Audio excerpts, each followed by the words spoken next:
السلام علیکم، آداب عرض ہے جی ڈیئر سویٹ لسنرز، کہیے کیا حال احوال ہیں، کیسے ہیں آپ سب؟ دعا ہے، امید ہے آپ سب خیریت سے ہوں گے۔ الحمدللہ میں بھی خیریت سے ہوں، بس میرا گلا تھوڑا سا ڈسٹرب ہے اور پتہ نہیں اس کی وجہ کیا ہے، یا تو شاید ٹھنڈا پانی پینے کی وجہ سے ہے یا پھر بہت دنوں کے بعد کنٹینیو ریکارڈنگ کی وجہ سے ہے، لیکن کل سے میرا گلا جو ہے وہ بہت شدید درد کر رہا ہے۔ لیکن ابھی میں مزید بریک نہیں لینا چاہ رہی کہ آپ لوگ پہلے ہی بہت زیادہ انتظار کر چکے ہیں، اور میں نے ایک ایپیسوڈ اپلوڈ کر دی تھی، تو اس کے بعد ناول کو کمپلیٹ کرنا جو ہے وہ بہت ضروری تھا، تاکہ آپ لوگوں کو انتظار کی سولی پر نہ لٹکنا پڑے۔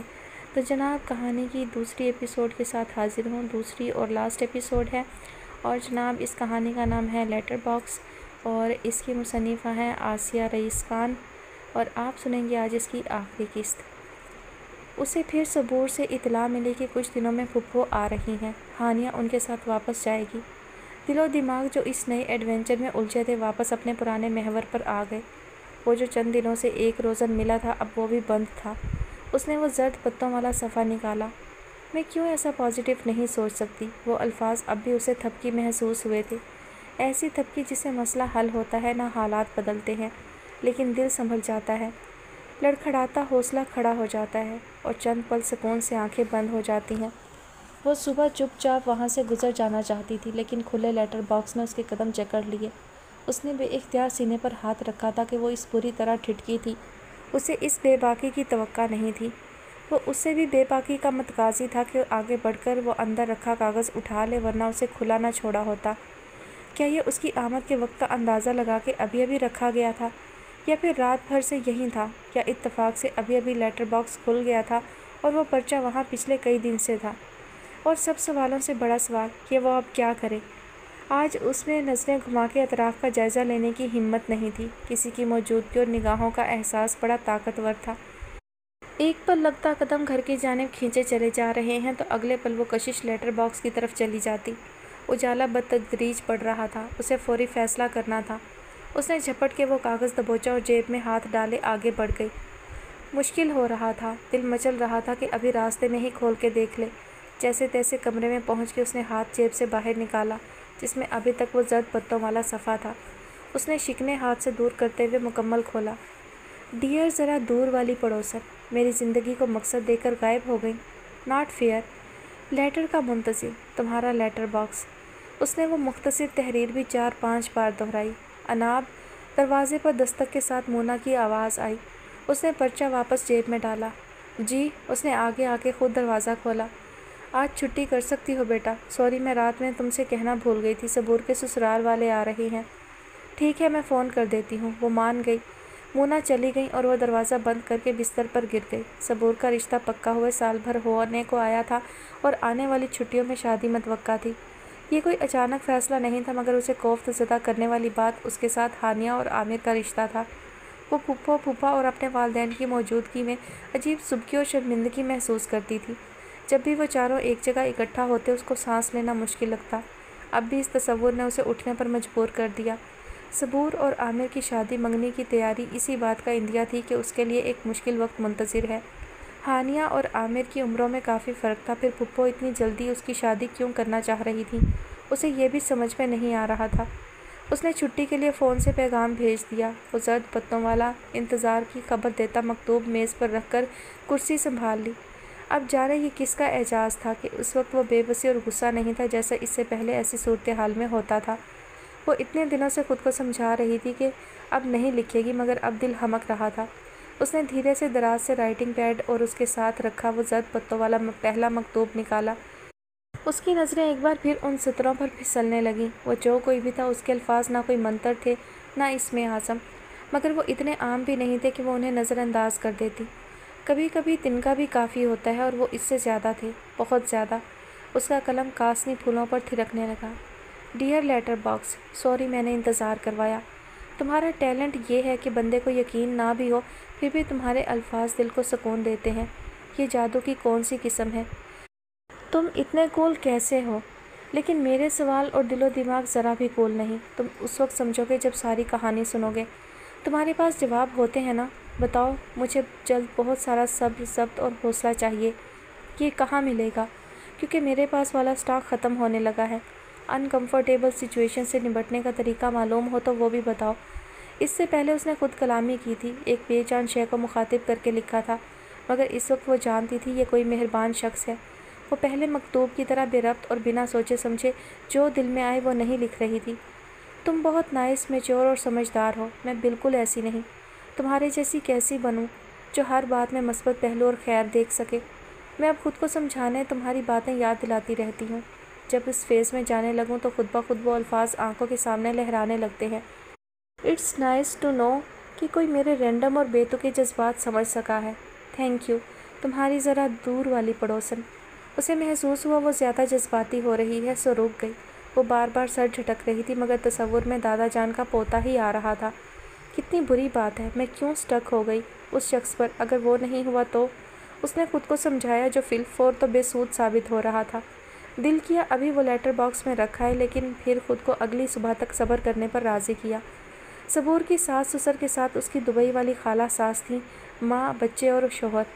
اچھا، یہ وہی پھپھو کی بیٹی ہیں جن کے پاس اناب تھی۔ ہانیہ سے ملتے ہوئے صبور کی نند کو یاد آیا۔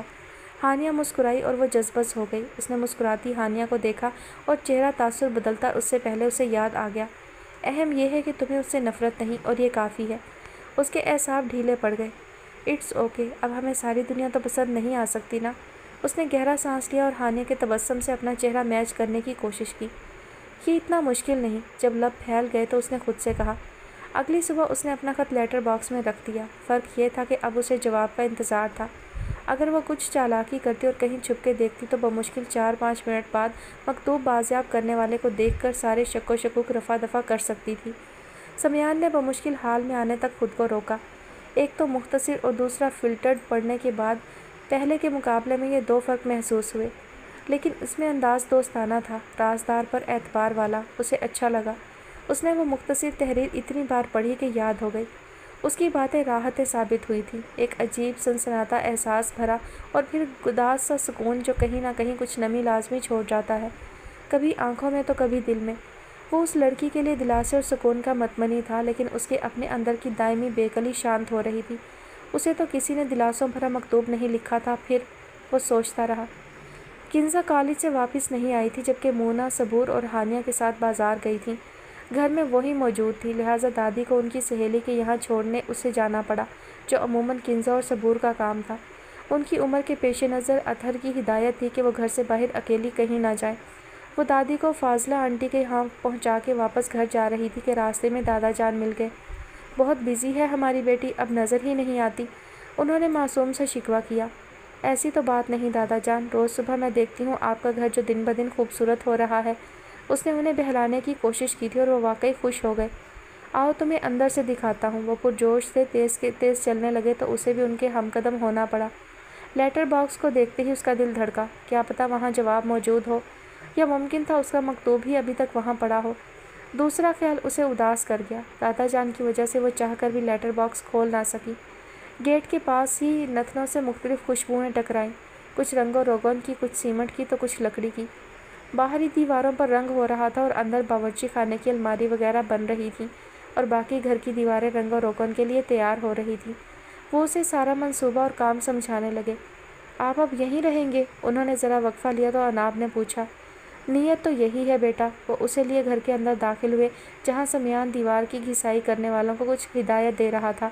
اس کی آواز کانوں میں پڑتے ہی ایک عجیب سنسنی بدن میں دوڑ گئی۔ اسے ڈیئر ذرا دور والی پڑوسن اس آواز میں سنائی دیا تھا۔ ارے بھائی، اتنا ڈانٹا نہ کرو انہیں، دادا جان کی آواز پر وہ پلٹا۔ میں نے کب کسی کو ڈانٹا؟ اس نے جملہ شروع کرنے کے بعد اسے دیکھا تھا۔ ہاں، تمہاری آواز اور انداز ہی ایسا ہے۔ اس کی بھاری اور سنجیدہ آواز اکثر اجنبیوں کو سہما دیتی تھی۔